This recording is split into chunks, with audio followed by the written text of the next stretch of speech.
Hello everyone. So this is my last video on straight line. So in this particular video I will discuss last few questions which I left in my previous video. So initially I am going to discuss question number 21. So as far as you know, in question number 20 we have one question number 19. In last video we did question number 19. Question number 20 is a bit similar to this question number 21. So that's the reason why I am showing you only one, this question number 21, and with the same concept you can find question number 20 yourself, because I have to cover the rest of the questions in this video, so there will be a shortage of time if I do question number 20 and 21 both. So that's why I choose question number 21. Now in this question, it is given that there are two parallel lines, 9x plus 6y minus 7 equal to 0 and 3x plus 2y plus 6 equal to 0. You have to find the equation of a line which is parallel to this. These two are parallel lines. This is parallel to this and are at equal distance. That means this distance and this distance are same. To find equation of that particular line which is parallel to this line and the distance, exactly the distance of this line from this and this are same. That is the question number 21. Now what to do? First thing, what you have to do whenever you are going to find the equation of a particular curve, किसी भी curve का equation निकालना है मुझे, कोई भी curve हो, straight line हो, सर्कल हो या कोई भी कर्व हो, तो उसका सबसे बेस्ट वे क्या होता है कि आप उसमें किसी भी एक पॉइंट का कोऑर्डिनेट आप अल्फा बीटा बोल के स्टार्ट कीजिए. Take it as alpha and beta.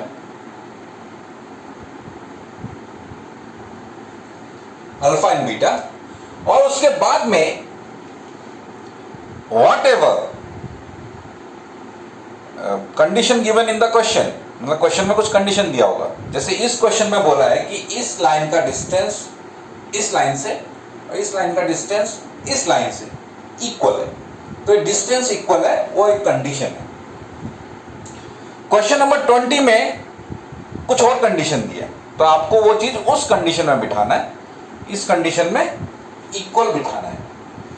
Now distance of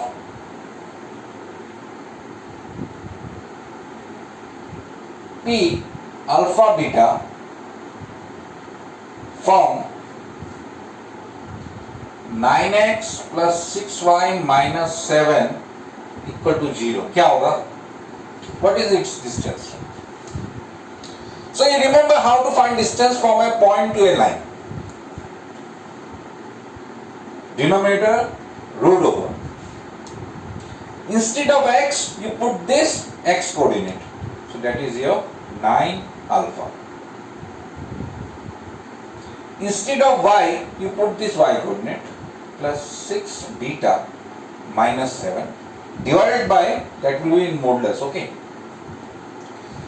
Divided by root over whatever is with x. x के साथ में जो होता है ना उसका root over.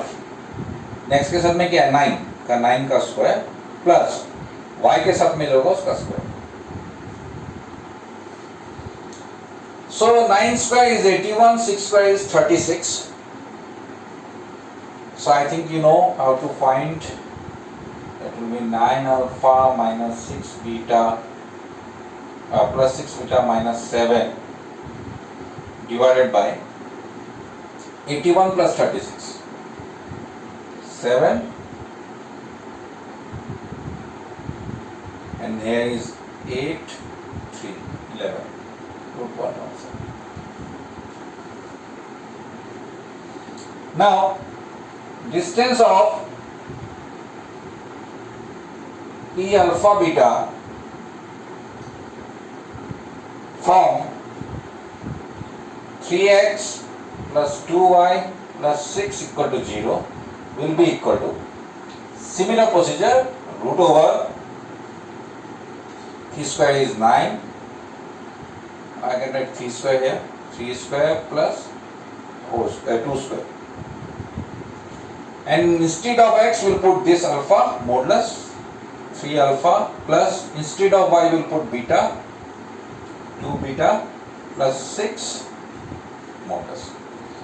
So that will be equal to modulus 3 alpha plus 2 beta plus 6 by root over 9 plus 4 root 13.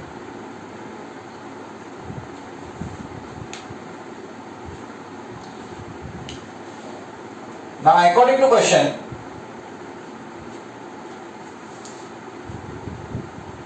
what will happen? These two are same. You write this one as D1, write this one as D2. According to question, D1 equal to D2. It is given in the question. But in previous question, question number 20, उसमें कुछ और condition दिया है. तो उसमें जो condition दिया है वो कंडीशन आप लोग यहाँ पे लिखिएगा. That means 9 alpha plus 6 beta minus 7 modulus by root over 117 equal to modulus 3 alpha plus 2 beta plus 6 by root over 13. Root 13 and root 117.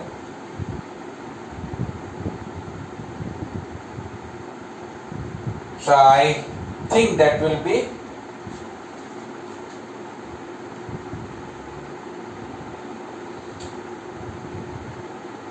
this root 13 and this one will be root 9 will left.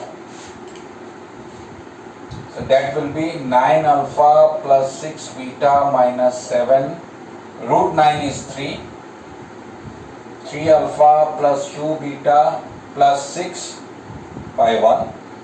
Modulus is there. So this gives you modulus 9 alpha plus 6 beta minus 7 equal to 3 will be multiplied here, cross multiplication. 9 alpha plus 6 beta plus 18. So if you remove modulus from both sides, so it will be 9 alpha plus 6 beta minus 7 is equal to plus minus 9 alpha plus 6 beta plus 18.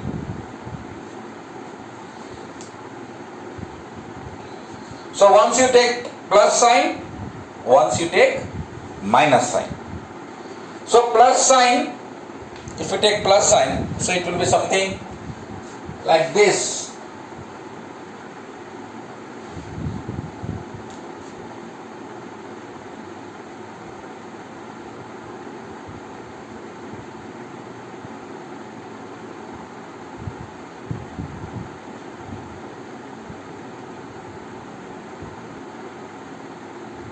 This gives you minus 7 equal to 18. Because 9 alpha cancel, 6 beta cancel.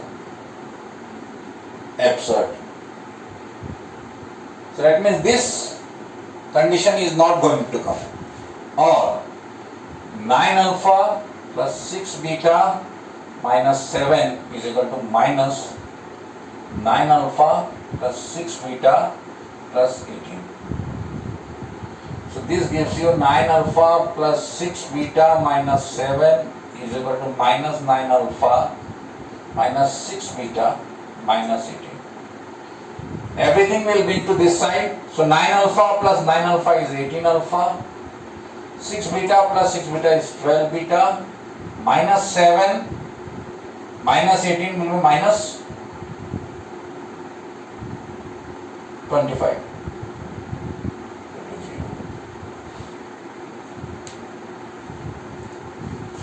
So after getting one equation, you replace, that you have to do every time. Replace alpha by x because that x coordinate was alpha, y coordinate was beta. तो हम लोग क्या कर रहे थे, alpha beta point ले रहे थे सिर्फ एक पॉइंट के लिए. लेकिन जब हम लोग लाइन लेंगे तो उस लाइन का हर पॉइंट होगा अल्फा बीटा, तो इसलिए उसको क्या करते हैं हम लोग, उस अल्फा और बीटा को हम लोग एक्स और वाई में चेंज कर देते हैं हमेशा। अगर आपको ऐसे की कंडीशन से कुछ निकालना है तो उसको हमेशा एक्स और वाई से चेंज करना होगा। And beta by y, this give you 18x plus 12y minus 25 to 0, which is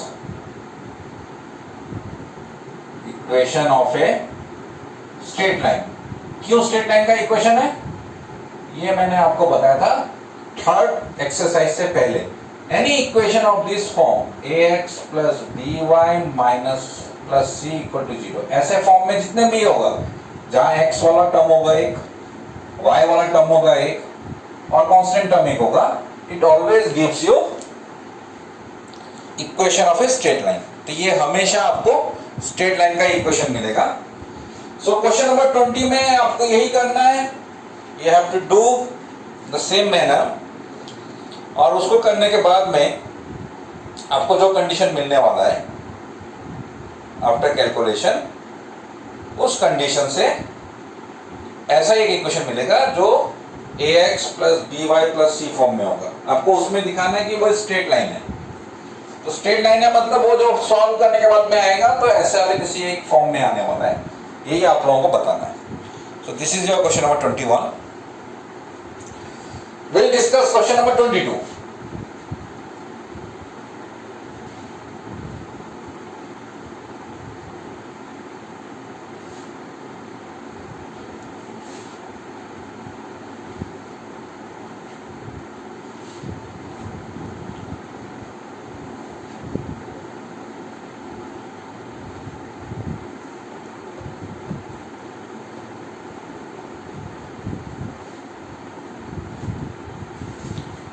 So question number 22,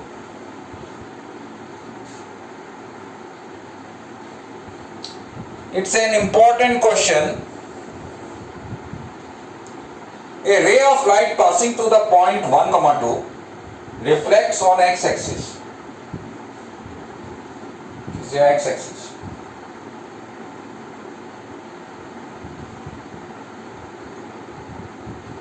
And reflected ray passes through the point 5, 3. मतलब यहाँ कहीं पॉइंट है P 1, 2, यहाँ कहीं पॉइंट है Q 5, 3, और ये रिफ्लेक्ट हो रहा है कहाँ पे, A पॉइंट में। You have to find the coordinates of A. A का कोऑर्डिनेट निकालना है आपको।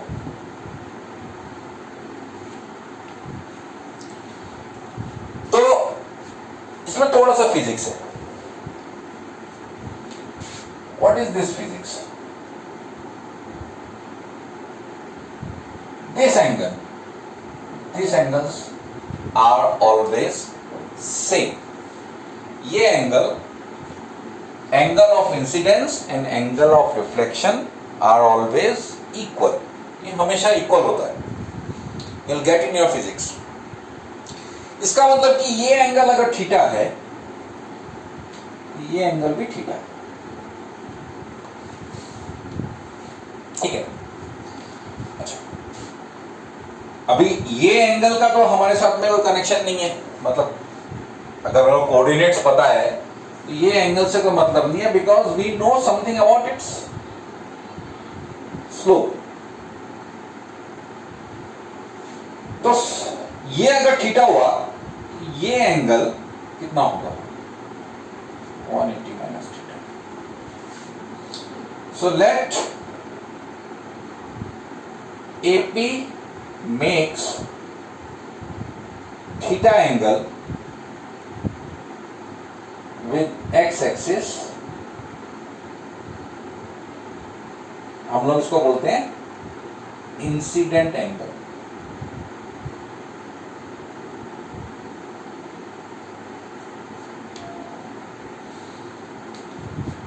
Then angle QAX is also theta। मतलब ये एंगल थीटा है तो ये भी थीटा होगा। And angle PAX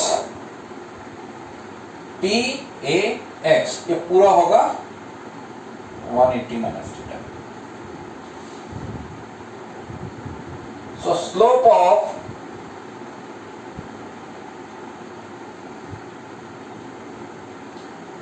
AP equal to होगा 10 180 degree minus theta.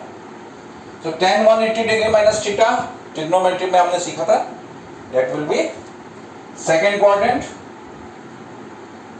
Minus 10 theta. ASTC formula मैंने सेकेंड वीडियो में दिया था, सेकेंड मतलब एक ट्रिग्नोमेट्री में का वीडियो था, उसमें मैंने समझाया था कैसे होगा ये। सो ये होगा माइनस 10 थीटा।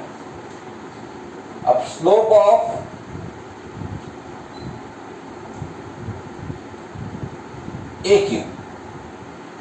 AQ का स्लोप निकालने से ये एंगल थीटा है, ये होगा 10 थीटा। ठीक है। Now let coordinates of A, small a comma 0, because it is in x-axis में तो y coordinate 0 होगा, a comma 0. Therefore slope of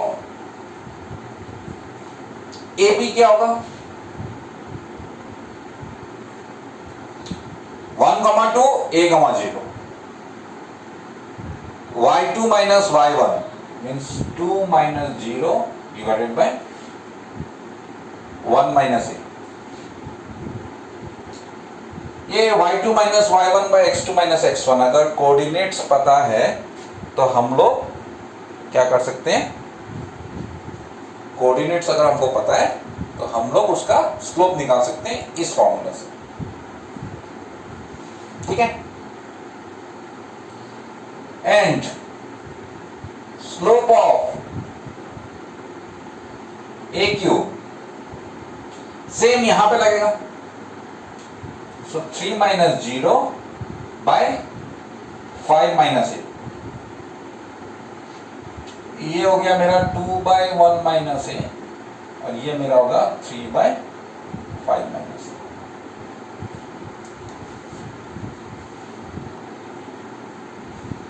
तो tan थीटा हो गया मेरा, मतलब ये तो tan थीटा था मेरा AQ। So slope of AQ tan theta equal to 3 by 5 minus a, और इस इक्वेशन से मेरे को मिल गया minus tan theta equal to 2 by 1 minus a, और मिल गया मेरे को tan theta equal to, minus को यहां लेके गया मैं, minus 2 by 1 minus a। Question number 1। Question number 2, equating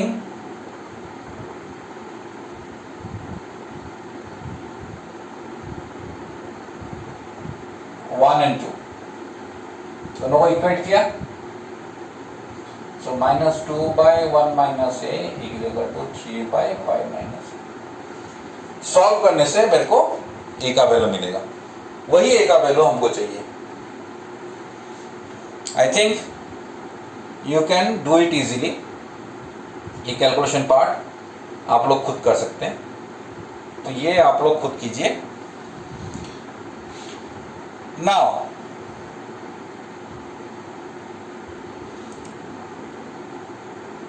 question number 23।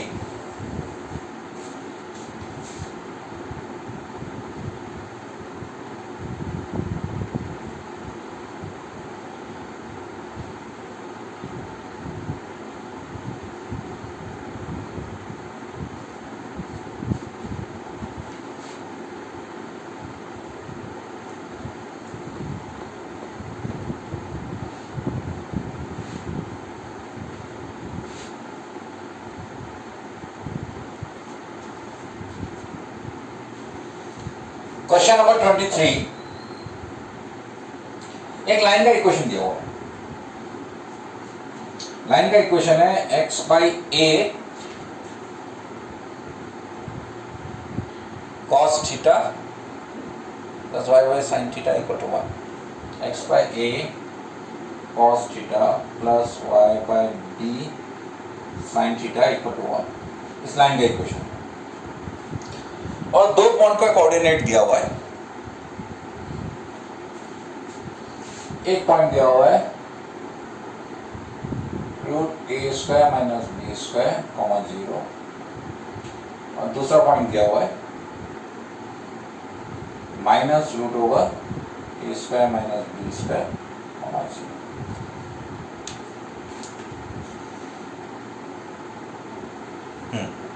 आपको दिखाना है कि अगर इन दोनों से जो परपेंडिकुलर होगा D1 और यहां से जो परपेंडिकुलर होगा D2, to show D1 into D2 equal to B square, ये आपको दिखाना है। तो अगर आपको ये दिखाना है तो मुझे इस पॉइंट से यहां जो डिस्टेंस है वो निकालना पड़ेगा। तो आप लोग ये डायरेक्ट ये वाला इक्वेशन भी यूज कर सकते हैं, और you can do one thing, आप अगर आपको नीचे डिनोमिनेटर में ये लिखने में थोड़ा प्रॉब्लम लगता है, यू कैन सिंप्लीफाई, एलसीएम ले लिया मैंने ए बी, तो ये मेरा हो गया x b x cos theta plus a y sine theta is equal to 1, और मेरा ये बन गया b x cos theta plus a y sine theta, a b को मैंने यहाँ मल्टीप्लाई कर दिया इक्वल टू ए बी। उसके बाद में इसको मैं ए बी को इधर लेके आऊंगा तो ये minus A b equal to 0। Now let distance, इसको इक्वेशन नंबर 1 बोल रहा हूं, distance of P root A square minus B square comma 0 from line 1 D1 मान के चलते हैं, नीचे डिनोमिनेटर रूट ओवर एक्स के साथ में जो होगा उसका स्क्वायर, मतलब b cos theta whole square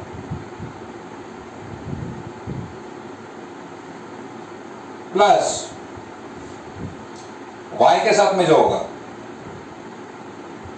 ए साइन थीटा होल स्क्वायर। अगर आपको ऐसा प्रॉब्लम होता है तो आप ऐसे यहाँ एक्स यहाँ बी लिख सकते हैं, यहाँ वाई यहाँ लिख सकते हैं, मतलब एक्स के साथ में ये है, वाई के साथ में ये, और ऊपर क्या होगा मॉडुलस एक्स की जगह ये वाला पॉइंट रूट ए square minus B square into B cos theta plus Y की जगह 0 हो गया minus A B.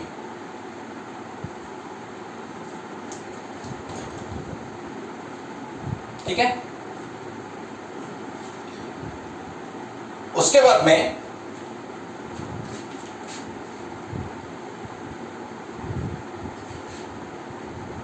Distance of Q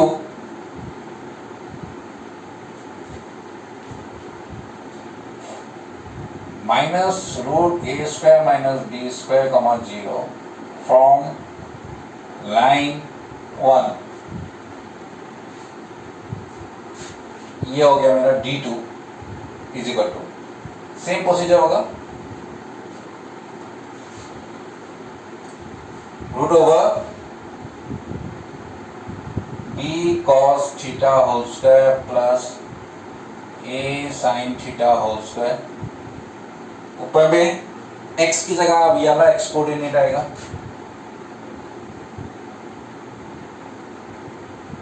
तो b cos theta plus 0 minus A b modulus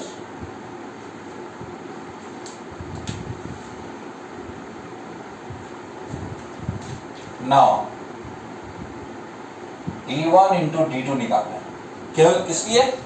d1 into d2 you have to show as d square, तो मुझे d1 into d2 करना होगा।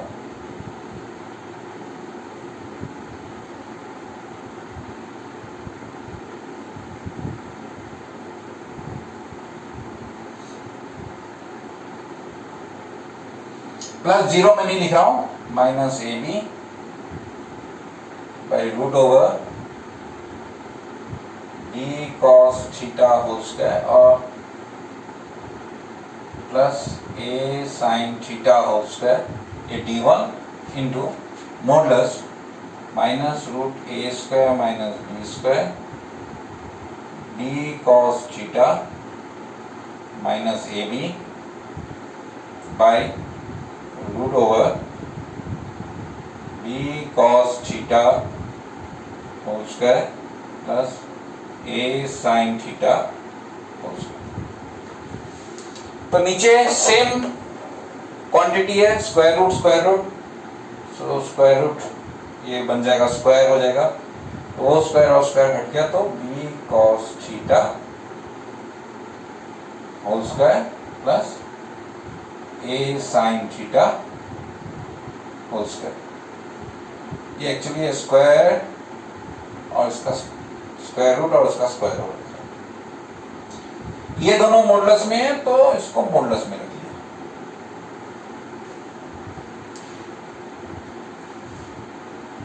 अब इसको क्या कर सकते हैं हम लोग, या एक और स्टेप में दिखा देता हूं, then you can do it easily.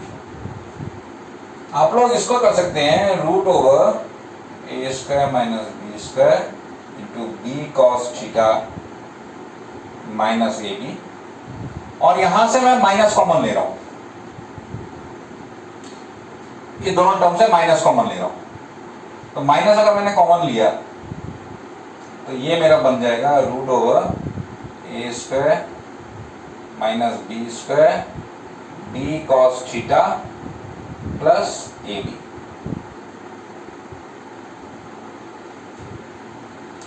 अब मॉडुलस के बीच में अगर माइनस है तो माइनस को हम लोग हटा सकते हैं,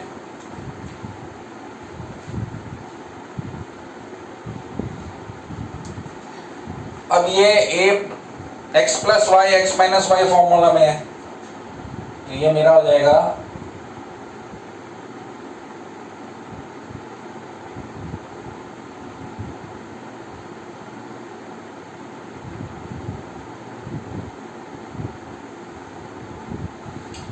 ये स्क्वायर रूट हट गया, मैं लिख सकता हूँ B square cos square theta plus A square sine square theta. इसको आप सॉल्व कीजिए, सॉल्व करने के बाद में आप इसको सिंप्लीफाई कीजिए, you will get your answer as b square. ये बी स्क्वायर आंसर आना चाहिए।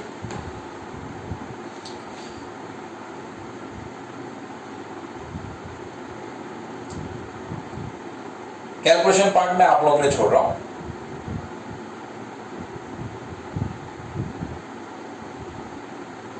उसके बाद में नेक्स्ट मैं आप लोगों को क्वेश्चन नंबर 24 का हिंट्स दे रहा हूं, because we have shortage of time. Calculation part I hope you can do, so you just try it. And the last question,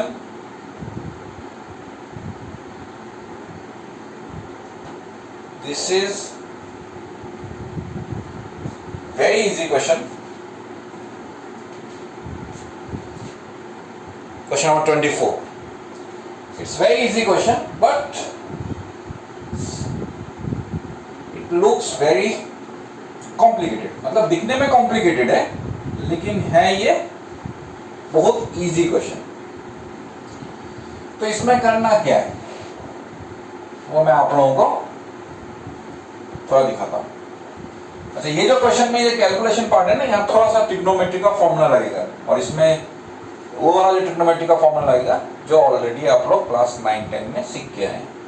इसके लिए आपको क्लास 11 का ट्रिग्नोमेट्री नहीं भी पता होगा तब भी आप लोग ये कर सकते हैं। Sine square theta plus cos square theta 1, उसका यूज है इसके लास्ट स्टेप में। A person standing at the junction of two straight line represented by the equation, दो स्ट्रेट लाइन है, एक स्ट्रेट लाइन है 2x minus 3y plus 4 equal to 0, another line है 3x plus 4y minus 5 equal to 0, और यहां पे कहीं पे एक लाइन है जिस लाइन का इक्वेशन है 6x minus 7y plus 8 equal to 0। Question में क्या बोला है? क्वेश्चन में बोला है कि एक आदमी ये दोनों जो इक्वेशन है उसके जंक्शन में है। Junction is always point of intersection, मतलब यहां पे, and from here he want to reach this line, मतलब यहां से ये इस लाइन में आना चाहता है इन द शॉर्टेस्ट टाइम, मतलब सबसे शॉर्टेस्ट टाइम में वो पहुंचना चाहता है। और किसी भी पॉइंट से किसी भी लाइन के लिए जो शॉर्टेस्ट डिस्टेंस होगा it is always perpendicular. Find the equation of that line, मतलब मेरे को इसका इक्वेशन निकालना है। तो I will give you hints कैसे निकालेंगे। सबसे पहले मुझे अगर ये इक्वेशन पता है, can I find slope of this line?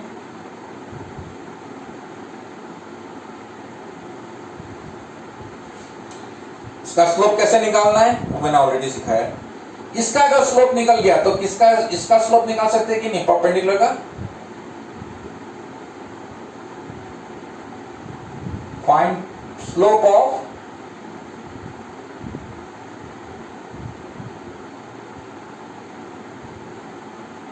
Perpendicular to this line.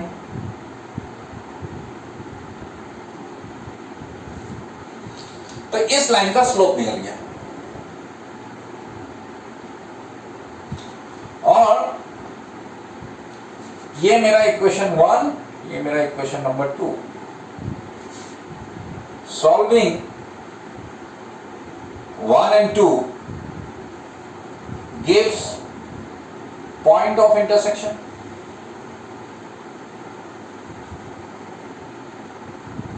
अगर इन दोनों इक्वेशन को हम लोग सॉल्व करेंगे तो इस पॉइंट का कोऑर्डिनेट मिल जाएगा E। अभी जो ये लाइन है जिसका मेरे को इक्वेशन निकालना है, ये जो लाइन है जिसका इक्वेशन मुझे निकालना है उसका स्लोप मुझे पता है, इसका कोऑर्डिनेट मुझे पता है, तो इस लाइन का स्लोप और पॉइंट फॉर्म से हम लोग इक्वेशन निकाल सकते हैं। और यही आपका इसमें करना है, and that is your final answer.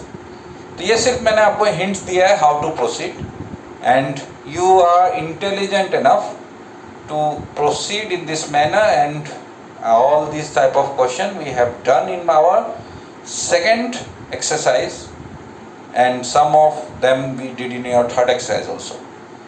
So that's very simple. You finish it. This is the last question of the miscellaneous exercise, and I hope you have understood. But still, if you feel any difficulty you want to discuss with me, I am here. You just message me. So with this I am finishing my today's video as well as this chapter straight line. From next week another teacher will take your class. So thank you very much.